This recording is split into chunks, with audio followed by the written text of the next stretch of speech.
ஆணியனோட car வந்துட்டு இருக்கு sir. Over over.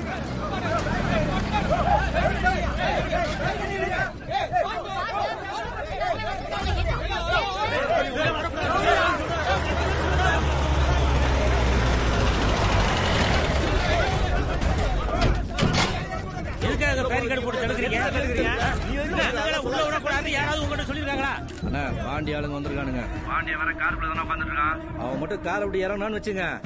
இங்க போட்டு தள்ளுவானா? ஏய், அண்ணே வாழும்போது கௌரவமா வாழ்ந்தவர். அவர் போகும்போது நிம்மதியாகவும் மரியாதையாகவும் போகணும். உங்க எல்லாரையும் விட நான் அதிகமா குதிச்சு போயிருக்கேன். எல்லாத்தையும் அடையிக்கிட்டு இருக்கேன். முதல்ல அண்ணனை நிம்மதி அனுப்பி வைப்பேன். என்னையா பாண்டியனை இறங்க விட மாட்டேங்கிறாங்க, நம்மளையும் போக விட மாட்டேங்கிறாங்க. அதானே அந்த கார் மட்டும் உள்ள விடுறானுங்க. மாமா central minister Ravikishore பிரசாத்யா. Central minister காரனா திறந்து விடுவீங்க. ஸ்டேட்னா இலக்காரமா போச்சா?